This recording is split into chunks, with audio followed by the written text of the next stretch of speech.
इस देश की सड़कों पर प्राइम मिनिस्टर हो या कोई मिडिल क्लास आम आदमी, एक वक्त इनमें एक चीज कॉमन होती थी, वो थी एम्बेसडर कार। अगर सड़क पर सफेद एम्बेसडर दिख जाए तो मतलब कोई व्यापारी या नेता सवार होगा। वहीं सफेद पर लाल बत्ती लगी हो तो कोई बड़ा अधिकारी होगा। ब्लैक है तो आर्मी ऑफिसर और अगर काली पीली है तो आम लोगों की टैक्सी।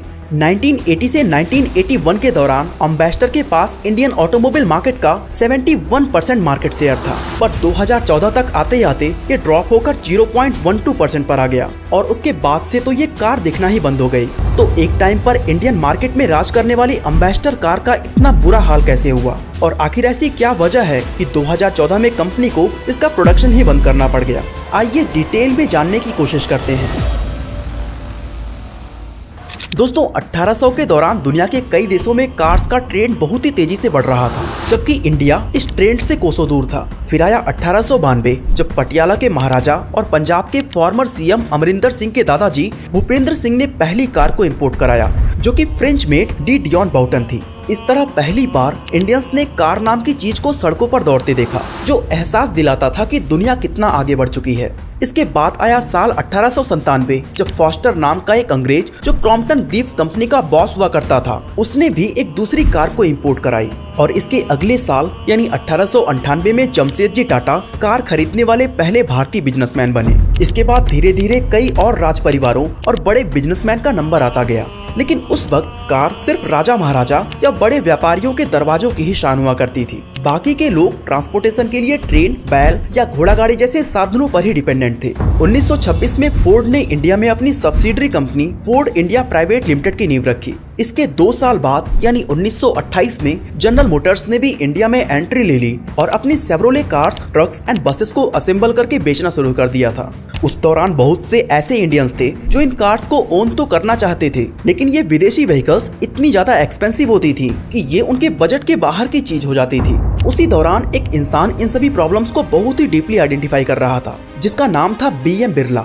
बीएम बिरला चाहते थे कि एक आम इंडियन भी कार की सवारी कर सके, इसलिए उन्होंने सोचा कि क्यों ना खुद की एक कार मैन्युफैक्चरिंग कंपनी को एस्टैब्लिश की जाए। अब इस काम में सबसे बड़ी रुकावट ये थी कि उन्हें इस सेक्टर का बिल्कुल भी ज्ञान नहीं था, ना उनके पास इतने रिसोर्सेस या हाई लेवल की इंजीनियरिंग थी जिनकी मदद से कार के इंजन या बाकी के पार्ट्स को बनाया जा सके। थोड़े समय बाद उन्हें समझ आने लगा कि उन्होंने एक ऐसा सपना देख लिया है जो कभी पूरा ही नहीं हो सकता। लेकिन बाद में उनकी मुलाकात मॉरिस मोटर्स के फाउंडर लॉर्ड नफील्ड से हुई, जो उस समय कार्स को इंडिया में एक्सपोर्ट कर रहे थे और ये बड़े बड़े रईसों के बीच बहुत ही ज्यादा पॉपुलर थे।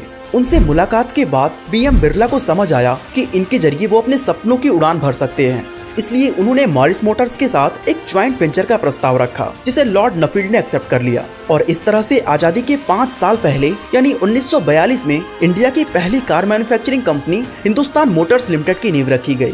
गुजरात के ओखा पोर्ट के करीब एक छोटा सा असेंबली प्लांट खोला गया, जहां से इन विदेशी कार्स को असेंबल करके बेचा जाने लगा। बस यही वो कदम था जिसने देश में ऑटोमोबाइल सेक्टर की नींव रखी थी। लेकिन बीएम बिरला का सपना सिर्फ दूसरी कंपनीज की कार को असेंबल करना नहीं था, बल्कि वो सभी इंडियंस को एक अफोर्डेबल ऑप्शन भी देना चाहते थे।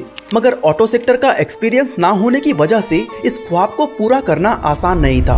ऊपर से 1945 में महिंद्रा एंड महिंद्रा की भी नींव रखी जा चुकी थी। साथ ही इसी साल जेआरडी टाटा ने भी टाटा मोटर्स की स्थापना की, जो कि हिंदुस्तान मोटर्स लिमिटेड के लिए एक कॉम्पिटिटर की तरह थे।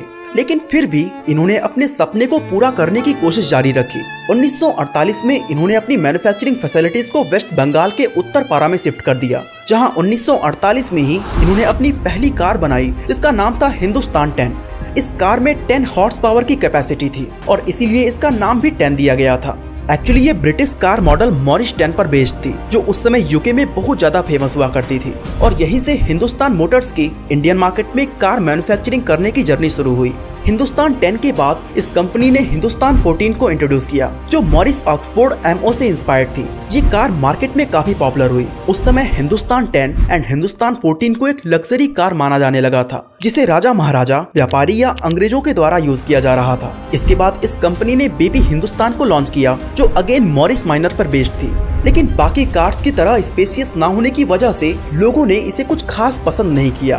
इस वजह से ये कंपनी इसको रीडिजाइन करने की कोशिश में लग गई। हालांकि इन सभी कोशिशों का कोई खास फायदा नहीं हुआ। अब बेबी हिंदुस्तान भले ही मार्केट में फेल हो चुकी थी, मगर इनके दूसरे बेहतरीन कार्स की वजह से इंडियन ऑटोमोबाइल मार्केट में हिंदुस्तान मोटर्स का एक स्ट्रॉन्ग प्रेजेंस बन चुका था। 1954 में इस कंपनी ने मॉरिस ऑक्सफोर्ड सीरीज 2 से इंस्पायर्ड होकर हिंदुस्तान लैंड मास्टर को लॉन्च किया, जो हिंदुस्तान 10 और हिंदुस्तान 14 की तरह काफी ज्यादा पॉपुलर हुई, क्योंकि इसमें कंपनी ने उन सभी कमियों पर काम किया था जो बेबी हिंदुस्तान में देखने को मिली थी। इसी साल यानी 1954 में ही महिंद्रा ने अपने first ever automobile jeep CJ31954 को असेंबल करके मार्केट में उतारा और सभी को लगने लगा था कि शायद ये हिंदुस्तान लैंड मास्टर की मार्केट को डिसरप्ट कर देगी, लेकिन देखा जाए तो ऐसा कुछ भी नहीं हुआ, क्योंकि हिंदुस्तान लैंड मास्टर एक बहुत ही कंफर्टेबल और लग्जरियस कार थी जिसका जीप से कोई मैच ही नहीं होता था। मगर इतनी सफलता और कई बेहतरीन कार्स को लॉन्च करने के बाद भी BM बिरला खुश नहीं थे, क्योंकि उनका अफोर्डेबल कार बनाने का सपना अभी भी अधूरा था। अब तक उन्होंने जिन जिन कार्स को मार्केट में उतारा था, रिसोर्सेस ना होने की वजह से उनके बहुत सारे पार्ट्स को बाहर के देशों से इंपोर्ट कराना पड़ रहा था। इसलिए ना चाहते हुए भी इन कार्स का प्राइस बहुत ज्यादा बढ़ जाता था, जो आम आदमी के पहुंच से कोसों दूर था। इसलिए वो जल्द से जल्द एक ऐसी कार को प्रोड्यूस करना चाहते थे जिसकी हर कोई सवारी कर सके। इसलिए हिंदुस्तान लैंड मास्टर को लॉन्च करने के 3 साल बाद हिंदुस्तान मोटर्स ने एक ऐसे कार मॉडल को लॉन्च किया जिसने उनके सपने को तो पूरा किया ही, साथ ही ये कार अगले 5 दशक तक इंडियन रोड्स पर राज करती रही। इस कार का नाम था हिंदुस्तान एम्बेसडर, जिससे ना जाने कितने भारतीयों के इमोशंस जुड़ी हुई हैं। इसे पहली बार साल 1957 में इंट्रोड्यूस किया गया था, जो बाद में मार्क 1 के नाम से जानी जाने लगी। ये कार मॉरिस ऑक्सफोर्ड सीरीज 3 पर बेस्ड थी और हिंदुस्तान लैंड मास्टर का एक अपडेटेड वर्जन थी। सबसे कमाल की बात ये थी कि एम्बेसडर उस वक्त इंडिया की पहली डीजल कार बनी थी और ये एक मात्र ऐसी कार थी जिसका फुल प्रोडक्शन इंडिया में ही किया जा रहा था। इस कार के लॉन्च होते ही इंडियन ऑटोमोबाइल मार्केट में तहलका मच गया, क्योंकि एक तो इसे काफी स्पेसियस बनाया गया था, साथ ही इसका प्राइस मात्र 14,000 रुपए था। इसके बाद इस कंपनी ने जनवरी 1962 में एम्बेसडर के सेकंड मॉडल मार्क 2 को लॉन्च किया, जिसमें मार्क 1 के मुकाबले टेल लैंप, ब्रेक लैंप और इंटीरियर में थोड़े बहुत चेंजेस किए थे। इस सफलता को देखते हुए 1975 में इस कंपनी ने मार्क 3 को लॉन्च किया, जिसे स्पेशली मॉडर्न फील देने के लिए डिजाइन किया गया था। फिर साल 1979 में हिंदुस्तान मोटर्स ने मार्क 4 को मार्केट में उतारा, जो शुरुआत में सिर्फ गवर्नमेंट यूजेस या टैक्सी के लिए ही अवेलेबल थी, क्योंकि उस समय गवर्नमेंट ने डीजल ऑटोमोबाइल्स की प्राइवेट ओनरशिप को बैन कर दिया था। इसके बाद 1990 में एम्बेसडर नोवा और 1992 में एम्बेसडर 1800 क्लासिक को इंट्रोड्यूस किया गया। उस दौरान एम्बेसडर को इतना ज्यादा पसंद किया गया कि बड़े बड़े पॉलिटिशियंस और बिजनेसमैन से लेकर मिडिल क्लास लोगों के बीच ये सबसे ज्यादा बिकने वाली कार बन गई थी, क्योंकि अफोर्डेबल होने के साथ साथ ये इंडिया की टूटी फूटी सड़कों पर भी स्मूथ चला करती थी। प्रीमियम डिजाइन की वजह से बड़े बड़े रईस भी इसकी सवारी को अपनी शान समझा करते थे। इस सब के अलावा एक और चीज जिसने इस कार की सेल को बूस्ट किया वो था इजी मेंटेनेंस, क्योंकि अगर इसमें कोई छोटी मोटी खराबी आ जाती तो कोई भी बेसिक नॉलेज वाला मैकेनिक इसे आसानी से ठीक कर सकता था। इस वजह से प्रीमियर मोटर या स्टैंडर्ड मोटर जैसी कंपनीज के लाख एफर्ट्स के बावजूद एम्बेसडर की पॉपुलैरिटी में कोई कमी नहीं आ सकी। एम्बेसडर इतना वाइडली यूज किया जाने लगा कि 1980 से 81 के दौरान इसने 71% मार्केट शेयर पर कब्जा कर लिया था और ये इंडियन रोड का किंग कहा जाने लगा था। अब दोस्तों, आप सोच रहे होंगे कि आखिर ये सब पॉसिबल हुआ कैसे? क्या हिंदुस्तान मोटर्स की कार बाकी के ब्रांड से वाकई इतनी अच्छी थी? इसका जवाब है बिल्कुल नहीं, बल्कि इसके 71% मार्केट शेयर के पीछे गवर्नमेंट की पॉलिसीज का काफी बड़ा रोल रहा है। जैसे कि 1952 में इंडियन गवर्नमेंट ने टैरिफ कमीशन इंट्रोड्यूस किया था, जिसके जरिए फॉरेन कंपनी से कार इंपोर्ट कराने पर इतना ज्यादा टैक्स लगाया जाता था कि वो बहुत ही एक्सपेंसिव हो जाती थी।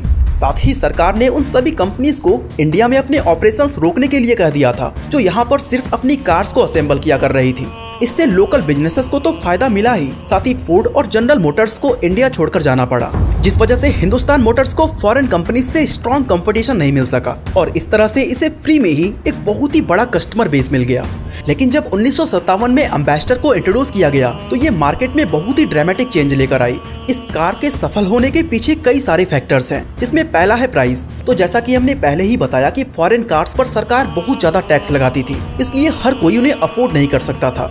ऐसे में जब हिंदुस्तान मोटर्स ने मात्र 14,000 रुपए में अपनी कार को लॉन्च की तो बहुत से लोगों को लगने लगा कि वो भी रईसों की तरह अपनी कार की मालिक बन सकते हैं। इसके अलावा एम्बेसडर का डिजाइन विदेशी एक्सपेंसिव कार से काफी सिमिलर था, इसलिए ये लग्जरी वाइब्स देती थी। इन सब से हटकर इस कार को नेताओं की वजह से एक अलग लेवल की पहचान बनी, क्योंकि चाहे MP हो या MLA, CM हो या PM, हर कोई एम्बेसडर का ही यूज किया करता था। यहाँ तक कि पंडित जवाहरलाल नेहरू को भी एम्बेसडर से ट्रैवल करना काफी पसंद था। उस दौरान इंडिया में जितने भी प्राइम मिनिस्टर बने सभी अपने कार्यकाल के दौरान एम्बेसडर का ही यूज किया करते थे, जैसे कि पीवी नरसिम्हा राव, इंदर कुमार गुर्जर और अटल बिहारी वाजपेयी। इसलिए एम्बेसडर की बिकी हुई टोटल कार्स में लगभग 16% कार्स तो अकेले ही गवर्नमेंट ऑफिशियल्स के पास थी। लेकिन चलो मान लेते हैं कि हैवी टैक्सेस की वजह से यहाँ फॉरेन कंपनीज को ज्यादा पॉपुलैरिटी नहीं मिल पा रही थी। लेकिन ये भी एक बड़ा सवाल बनता है कि उस दौरान टाटा और महिंद्रा क्या कर रहे थे। क्या वजह थी कि वो हिंदुस्तान मोटर्स से कॉम्पीट नहीं कर पाए?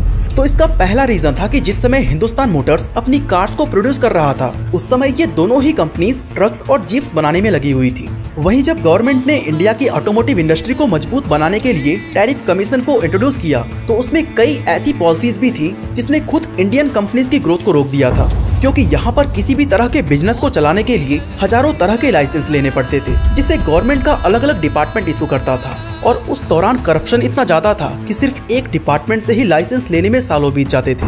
लेकिन नेहरू गवर्नमेंट के साथ अच्छे संबंध होने की वजह से हिंदुस्तान मोटर्स को इस तरह की दिक्कतों का सामना नहीं करना पड़ा और बिना किसी रुकावट के ये कंपनी लगातार अपने मार्केट शेयर्स को एक्सपैंड करती चली गई।